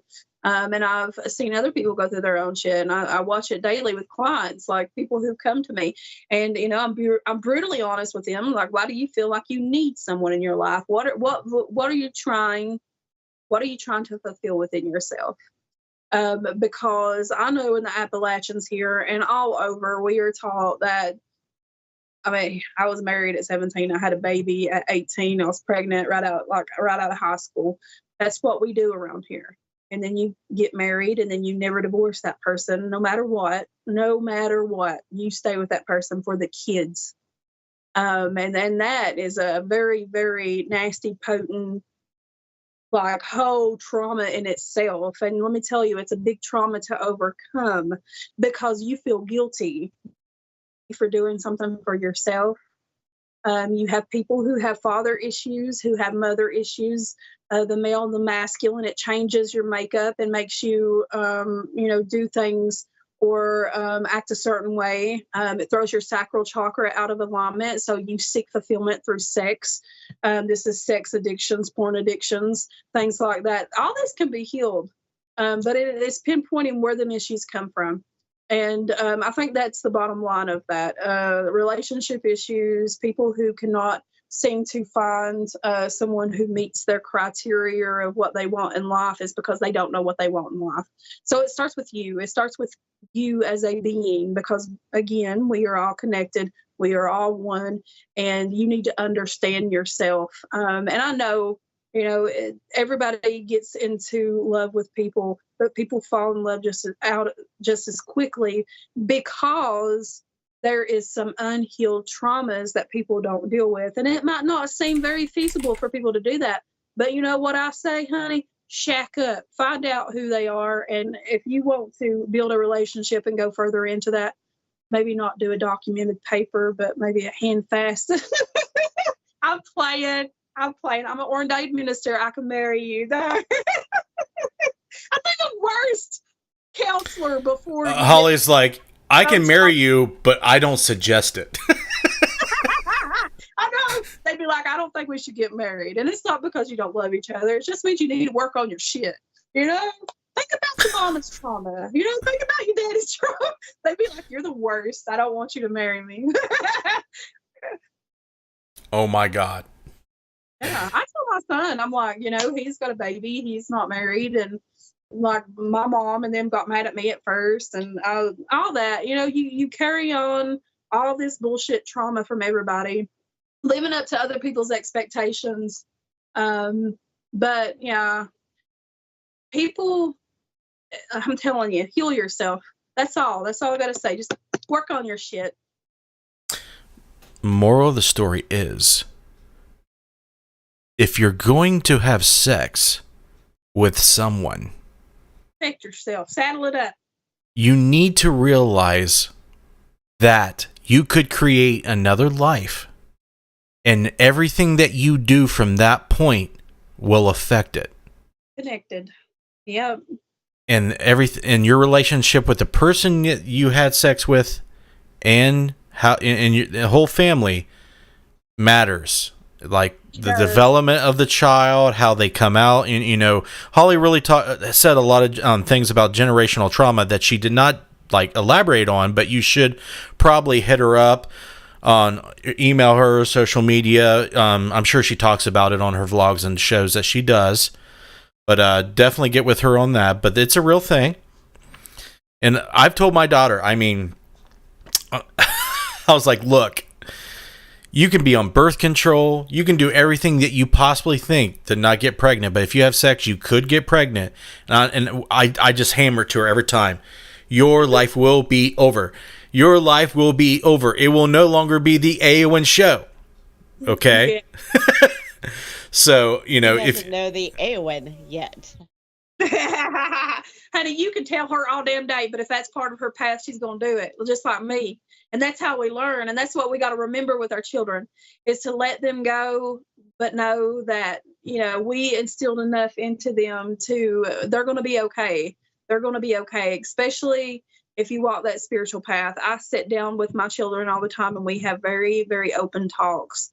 I have that's something I'm proud of in myself. Yes, I was a mother at 17 years old, but I did not give up on my children. I did not lay them down. I laid everything about myself down. I didn't know who I was for a very long time, because all my world was my children, and making sure that I was healing the traumas of my mother and my father. And I was doing it before I even realized I was doing it. But, just remember that, it's about their path. It's about someone else's path. if you cannot control anyone else but yourself. And when you try to control other people, you're just going to force a wedge between you and that person, whether it be your child, whether it be your partner, or whoever. Yes. 2 hours have lapsed. Would you like to do any plugs? Would you like to direct our viewers to the internet links? Oh, sure. www.intuitivehealerholly.com. That's my website. My Facebook's Intuitive Healer Holly Mullins. Check out Appalachian Spiritual Retreats. We hold retreats here in the mountains and teach people how to do all this very fun here in the mountains. So check out Appalachian Spiritual Retreats. And to make money, I do readings and I sell shit on Appalachian Roots. So you can find that on the socials too. And one more thing, me and Dallas have a podcast, and it's our baby. It's called Contact Buzz, and it is very spiritual deep talk, and it's about our journey for the last 2 years. Uh-oh. You gotta love them lag spikes down in the holler. Holly lives in the Holes, Virginia mountains, and her internet does not like her. There she goes. Now I can't hear you. There, now I can hear you now. Contact us. Check it out. You can hear it on Apple. You can hear it on Spotify. It's raw, unedited spiritual talk. Your website has all the links that you just mentioned, right? I hope so, Jesus. It's www.intuitivehealer.com. I don't know. I got my hands in so many different things, y'all. It's hard to keep up. I need an assistant that does work for free. At holly.com? No, Intuitive Healer Holly. Oh God. Wait, yeah. www.intuitivehealerholly.com. Okay. Yes. I'm willing to test this link before I share it. Well, See if it works. Giving him some shoe link? Just because I'm a holler hippie? There we go. I've got it. Yeah. So yeah, there's a lot. I need to put them. That's a good idea. I need to put them links on my website. I just have a lot going on. So, I do readings like at a shop about an hour away every month, and I don't know. Holly's on Facebook. Facebook is your main social media platform that you do most of your work from, right? It is. It is. Yeah. All right. Well, I'll share that. Thank you. Yeah. I mean, that's the least I can do. We do it around here. What we do. we blow motherfuckers up on the internet. That's right. We're going to blow them all up. All right. Make them love themselves one way or the other. Love yourself. Misty knows about this hardcore Holly stuff. All right, Holly, you can hang out on the call while I wrap this up. Okay. Thank you very much for coming on here. It was awesome. Thanks. Love you guys. Love you. All right, guys. Check out her website. Check out her Facebook. You won't be disappointed. You won't regret it. Thank you for watching. 2 hours is a long time. All you hardcore fans out there, we appreciate you. It means a whole shit ton to me, and I'm sure it does to Missy and Holly and everybody else on this show. Our social media links are Facebook, Instagram, Twitter, YouTube. Please go check them out. Especially our website. It's insanely expensive, and if you want us to keep supporting it or having it up, please go check it out. Patrons, they're the all-stars. They have been supporting through thick and thin, through no content to all the content we've put out there. Thank you very much. If you want to check out our Patreon, I'll put it right here for you guys. The people on the screen right now have supported me a lot, and I can't thank them enough for everything they've done. Check out our Patreon. You can see all the perks and stuff that you get for doing that as well, and that's where I'm going to leave it. Thanks, guys. We don't Kenny Biddle next week. Okay, we're going to have a skeptic, an open-minded skeptic, but we're going to have a skeptic next week. So if you're interested in hearing from Kenny Biddle, tune in next week. Same bat time, same bat channel. I'm out of here. You guys have a good one. Have a good night.